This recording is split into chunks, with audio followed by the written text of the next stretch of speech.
Assalamualaikum warahmatullahi wabarakatuh. Kami para penggiat dan praktisi cyber security, intelijen dan digital forensik analis seluruh dunia menyampaikan sikap terkait perhitungan suara di Pilpres 2024. Yang pertama, hentikan quick count karena metodologinya bisa diubah untuk membuat hasil yang berbeda. Teknologi ini adalah teknologi lama dan tidak sebaiknya digunakan untuk mempengaruhi masyarakat luas. Jangan pernah membohongi rakyat jika mau gunakan real count. Yang kedua, desak audit secara netral terhadap sistem Sirekap. Libatkan semua auditor netral, baik dalam dan luar negeri, serta perwakilan dari tim pemenangan masing-masing paslon. Yang ketiga, kami tidak peduli paslon mana yang menang. Semua sudah ditakdirkan oleh Allah jauh hari sebelum dunia ini terbentuk. Maka jika menang, menanglah dengan cara yang jujur dan terhormat. Kalaupun kalah, dengan cara yang sama, terhormat.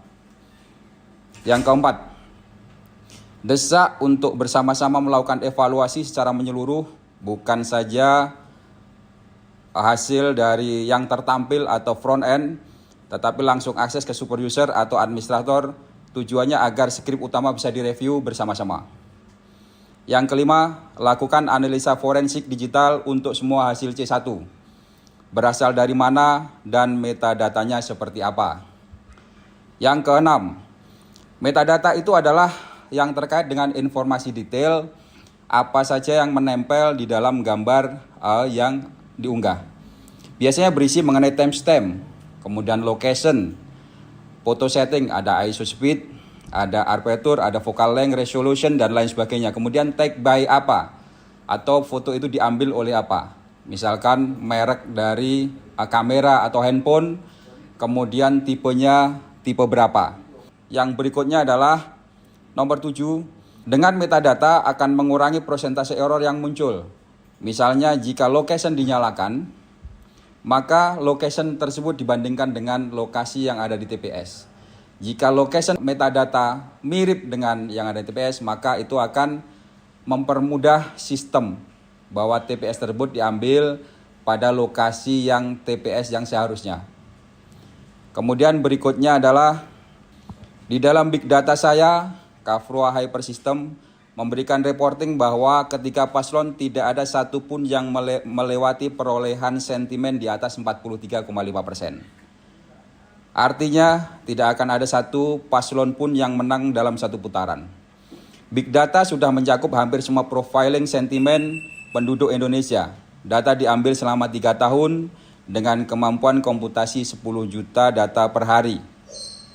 Kemudian yang berikutnya adalah saya akan ceritakan mengenai saya belajar mengenai programming. Waktu dulu SMP, jadi ketika satu TPS maksimal adalah 300 DPT, maka if calon 1 dijumlah dengan perolehan suara calon 2, dijumlah dengan perolehan suara calon 3, maka tidak lebih dari 300.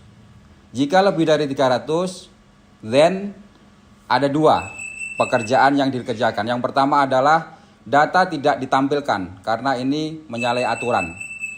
Yang kedua, data bisa direview secara manual oleh administrator atau siapapun yang bertanggung jawab di admin panel.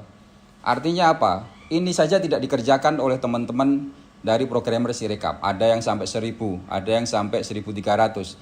Artinya apa? Yang Anda kerjakan ini sebenarnya adalah tidak lebih dari pekerjaan anak-anak SMP. Waktu dulu saya belajar. Jadi seperti itu, ya. Memalukan kalau misalkan dananya sampai triliunan kemudian pekerjaannya seperti ini. Yang berikutnya adalah bagi kami sistem Anda adalah seperti rumah yang tidak punya pintu dan jendelanya terbuka sehingga siapapun tanpa permisi boleh masuk ke dalamnya untuk mengambil minuman, untuk mengambil makanan ataupun untuk mengobrak-abrik dalam isi rumah. Yang berikutnya adalah segala perbuatan licik dan culas di dalam Pilpres, baik disengaja maupun tidak, maka akan menghasilkan pemimpin yang buruk dan tidak sesuai dengan harapan. Pemimpin yang buruk akan membuat semua masyarakat Indonesia merasakan akibat dari keburukan itu. Maka kami mengingatkan bahwa balasan Allah itu nyata, baik secara instan maupun ditunda. Maka berhati-hatilah dan pikirkan kembali akibatnya. Yang berikutnya adalah mohon izin para suhu, para mentor, para guru, dan adik-adik didik kami yang sudah membuat sistem ini.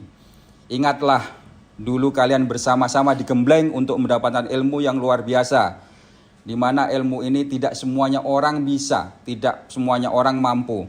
Mengenai keamanan data dan jaringan, mengenai bagaimana cara hacking, mengenai bagaimana mengamankan segala hal yang terkait dengan rumah kalian. Nah, dengan ilmu itu diharapkan dapat dijadikan alat untuk kebaikan. Janganlah mengkhianati para guru dan kiai kalian. Sampai kapanpun kami ini adalah murid dan santri. Diberikan ilmu yang lebih dari yang lain adalah wasilah untuk membantu yang lemah dan tertindas dalam menuntut hak-haknya. Jangan dibalik, maka masih ada kesempatan untuk bertobat. Last but not least, kami dari seluruh komunitas siber Indonesia dan dunia yang lurus dan masih mengedepankan idealisme akan melawan semua kemungkaran dengan segala daya upaya kami. Ingatlah, di atas langit ada langit. Wassalamualaikum warahmatullahi wabarakatuh.